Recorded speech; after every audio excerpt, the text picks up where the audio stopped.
BSc first year के जो हम लोग सब्जेक्ट स्टडी कर रहे हैं बॉटनी में, हम लोग सबसे पहले एल्गी के बारे में पढ़ रहे हैं। और एल्गी के मेंबर्स हम ब्लू ग्रीन एल्गी पढ़ चुके हैं और क्लोरोफाइसी के मेंबर्स हम स्टडी कर रहे हैं। इसमें हमने वॉलवॉक्स ओडोगोनियम के बारे में पढ़ लिया। आज हम लोग जो मेंबर लेके आए हैं जिसके बारे में हम लोग पढ़ेंगे उसका नाम है कारा, जो कि ऑर्डर कारेल्स में आता है। जो क्यारा है, इसकी जो सिस्टमैटिक पोजीशन या वर्गीकृत स्थिति है, इसमें बहुत मतभेद पाया जाता है और अलग अलग जो बॉटनिस्ट हैं इसको अलग अलग तरह से वर्गीकृत करते हैं। जैसे 1935 में फ्रिश ने इसको क्लोरोफाइसी क्लास में सम्मिलित किया था और स्मिथ ने 1938 में इसको एक अलग क्लास कैरोफाइसी में रखा है। क्योंकि हम लोग फ्रिश की क्लासिफिकेशन को फॉलो कर रहे हैं, इसलिए हमने इसको क्लास क्लोरोफाइसी में रखते हुए इसकी division Chlorophyta, class Chlorophyceae, order Charales, family Characeae और इसका जीनस जो है वो कारा है। अगर हम लोग इसके प्राप्ति स्थल या अक्रेंस की बात करें तो कारा की लगभग 180 जातियां हैं, जिसमें से ज़्यादातर जो है वो फ्रेश वाटर में या अलवणीय जलीय प्रकार की होती हैं और ये ज़्यादातर शैलो पॉन्ड्स में, मतलब बहुत गहरे जलकुंडों में नहीं बल्कि उथले जलकुंडों में और सबमर्ज्ड या जो निमग्न कंडीशन होती है उसमें ये सबमर्ज्ड कंडीशन में पाई जाती है।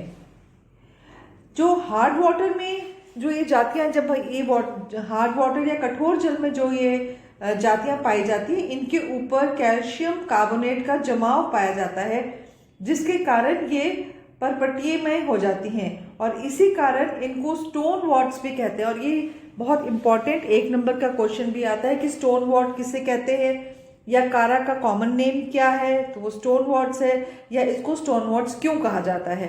तो क्योंकि इनके ऊपर जब ये हार्ड वाटर में ग्रो करती हैं तो इनके ऊपर कैल्शियम कार्बोनेट का जमाव होता है, इसलिए इनको स्टोन वॉर्ट्स कहा जाता है। इंपॉर्टेंट क्वेश्चन है। अब हम लोग इसकी संरचना की बात करते हैं। सबसे पहले हम इसकी प्लांट बॉडी के बारे में बताएंगे।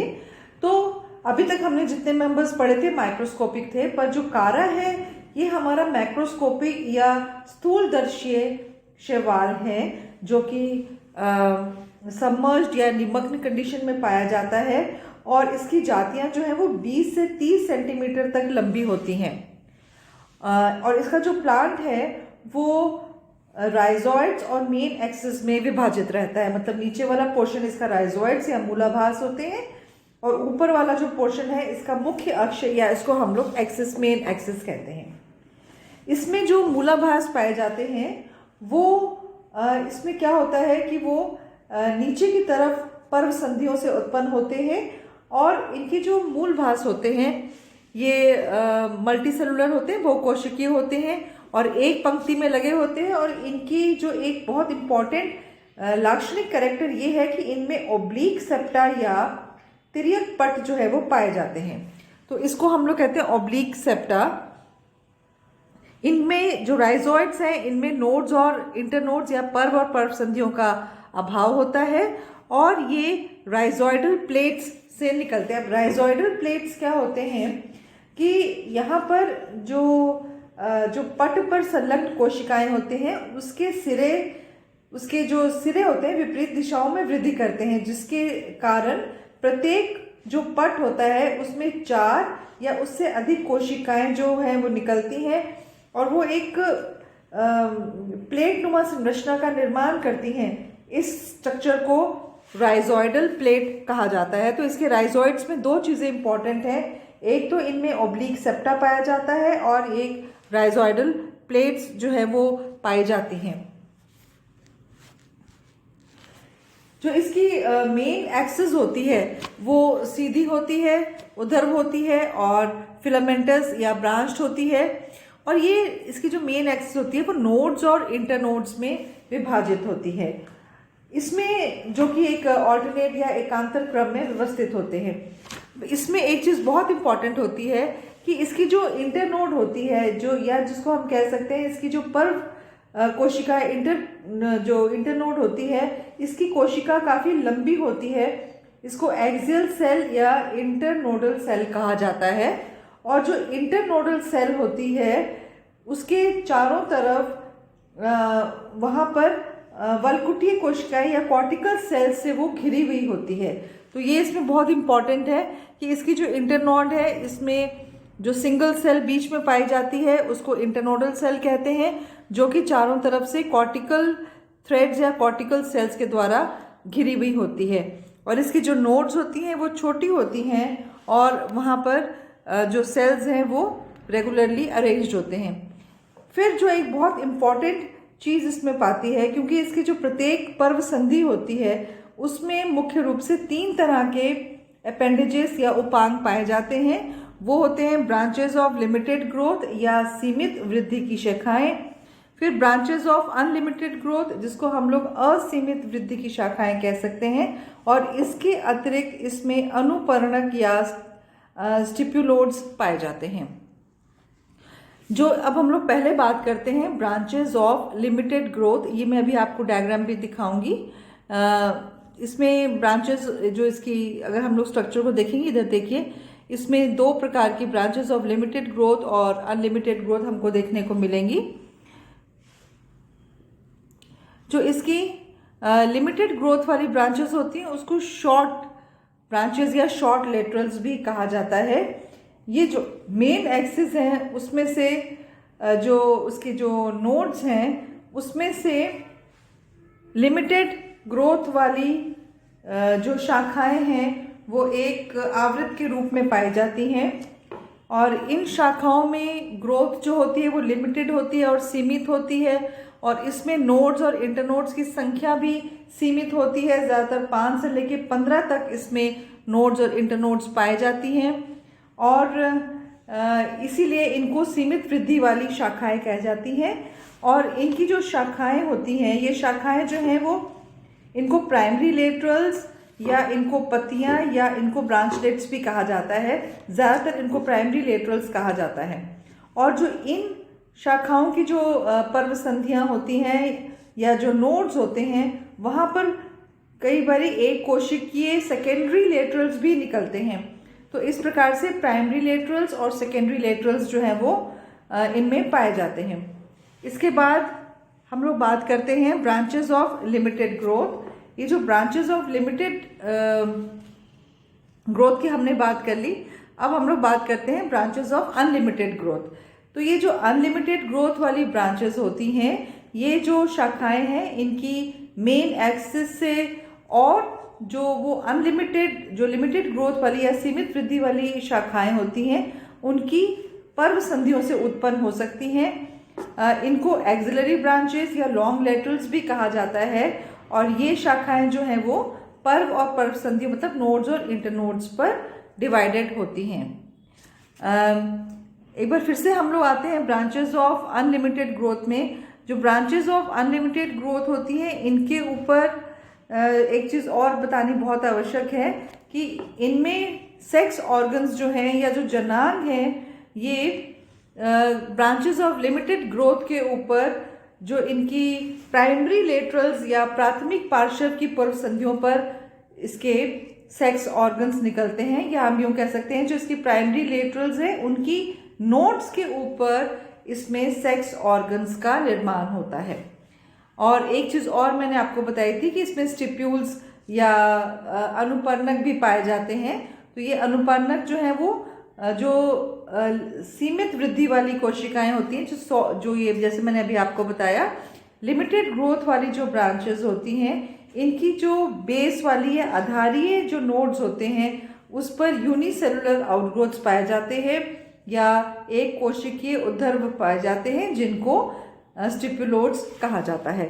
तो ये तो बात हो गई इसके वेजिटेटिव स्ट्रक्चर्स के बारे में। तो जैसे मैंने आपको बताया, अब आप देख सकते हैं ये स्ट्रक्चर, यहाँ पे आपको एक मेन एक्सिस दिख रही है, इसके ऊपर जो ये चक्र में लगे हुए हैं ये ब्रांचेस ऑफ लिमिटेड ग्रोथ हैं, और एक आपको ब्रांच ऑफ अनलिमिटेड ग्रोथ भी दिख रही है। तो इस प्रकार से इसका जो वेजिटेटिव स्ट्रक्चर है आपको समझा दिया है। नोड्स और इंटरनोड्स के बीच में डिवाइडेड है, और ये जो पोर्शन आपको दिख रहा है ये इसमें सेक्स ऑर्गन्स हैं। सेक्स ऑर्गन्स जो हैं वो मैंने आपको बताया कि लिमिटेड ग्रोथ वाली जो शाखाएं हैं उनके नोड्स पर ये सेक्स ऑर्गन्स पाए जाते हैं। फिर इसमें सेल्स जो है, अगर हम लोग सेल्स की बात करें तो इसमें दो प्रकार के सेल्स पाए जाते हैं, जो इसके एपेक्स में और जो इसके नोड्स वाले सेल्स होते हैं वो छोटे होते हैं और आइसोडियामेट्रिक होते हैं, मतलब समान से, मतलब चौड़ाई और लंबाई उनकी बराबर होती है। उनके मध्य में सेंट्रल पाया जाता है। उसका जो साइटोप्लाज्म है वो ग्रैनुलर होता है। उसमें कई सारे क्लोरोप्लास्ट पाए जाते हैं जिनकी शेप डिस्क्वायर्ड होती है और वो बराबर में डिस्ट्रीब्यूटेड होते हैं और उनके अंदर पायरेनॉइड्स नहीं पाए जाते। इसके अलावा जो इंटरनोडल सेल्स होते हैं, जो कि इंटरनोडल सेल होते हैं, वो लंबाई में ज़्यादा होते हैं, चौड़ाई में कम होते हैं। उनके मध्य में सेंटर में एक काफ़ी बड़ा वैक्यूल पाया जाता है और उसका जो साइटोप्लाज्म है वो पेरिफेरी में, साइटोप्लाज्म और न्यूक्लियाई उन कोशिकाओं के पेरिफेरी में पाया जाता है। क्लोरोप्लास्ट की संख्या काफ़ी सारी हो सकती है, वो डिस्कॉइड होते हैं और जो साइटोप्लाज्म होता है वो किनारों पर होता है और वो साइक्लोसिस या जो एक मूवमेंट होता है जिसको हम लोग प्रवाही गति कहते हैं, वो प्रवाही गति दिखाता है। जो सेल वॉल है वो सेलुलोज, हेमीसेलुलोज, लिग्निन, पेक्टिन के द्वारा बना होता है और कैल्शियम कार्बोनेट की उसमें कवरिंग पाई जाती है। ये चीज़ मैं आपको पहले भी बता चुकी हूँ कि इनमें जो इंटरनोडल सेल्स होते हैं उनके बाहर कॉर्टिकल सेल्स जो हैं वो पाए जाते हैं और इसको हम लोग कॉर्टिकेशन कहा जाता है इसमें। अब हम लोग इसके रिप्रोडक्शन की बात करते हैं। इस लेक्चर में मैं इसके वेजिटेटिव रिप्रोडक्शन की बात करूंगी। सेक्सुअल रिप्रोडक्शन कारा में कैसे होता है उसके बारे में अलग से एक वीडियो अपलोड की जाएगी। तो सबसे पहले हम लोग बात करते हैं इसके जनन के बारे में। और कारा में जो जनन है वो दो प्रकार से होता है, वेजिटेटिव और सेक्सुअल विधियों के द्वारा होता है। और इसमें कारा में एसेक्सुअल रिप्रोडक्शन जो है या अलैंगिक जनन जो है बीजाणुओं के द्वारा उसका पूरा अभाव होता है। तो इसमें रिप्रोडक्शन दो प्रकार से होगा, वेजिटेटिव रिप्रोडक्शन हो सकता है इसमें और सेक्सुअल मेथड के द्वारा होता है। और वेजिटेटिव मेथड में इसमें एमाइलम स्टार्स के द्वारा हो सकता है, फिर बुलबिल्स के द्वारा हो सकता है और सेकेंडरी प्रोटोनिमा के द्वारा इसमें रिप्रोडक्शन पाया जाता है।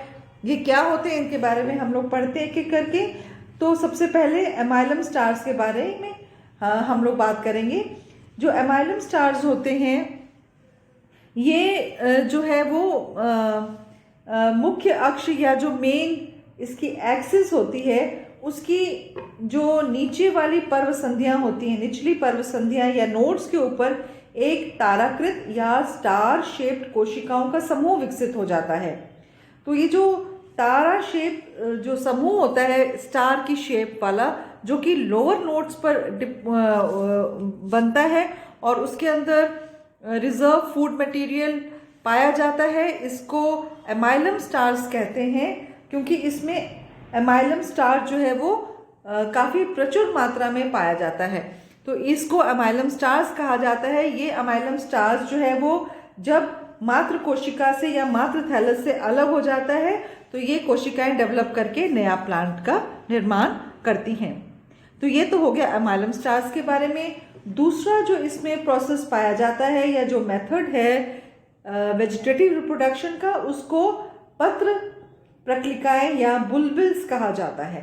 तो इसमें क्या होता है कि जो मूलाभास या जो इसके राइजोइड्स होते हैं, इसके राइजोइड्स में बुलबिल्स के समान छोटी छोटी संरचनाएं जो हैं वो डेवलप करती हैं और ये पेरिनेटिंग ऑर्गन्स का कार्य करती हैं। ये जब मूलाभास या राइजोइड से अलग हो जाती हैं तो ये नए थैलस का निर्माण करती हैं। और इसके बाद एक सेकेंडरी प्रोटोनिमा भी इसमें पाया जाता है।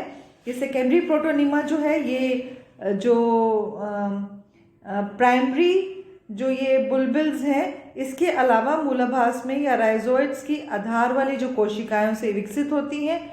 और ये भी जो प्राथमिक प्रोटोनिमा होता है या प्राथमिक जो बुलबिल्स होती हैं प्रोटोनिमा है उसके समान ये ग्रो करके और नए थैलस का निर्माण करेंगी। तो ये भी इनका निर्माण भी राइजोइड्स के जो मूलाभास के जो बेस वाली आधारीय जो इसमें नोड्स होती हैं, आधारी कोशिकाएं होती हैं, उनमें से ये डेवलप करता है। इसको सेकेंडरी प्रोटोनिमा कहा जाता है।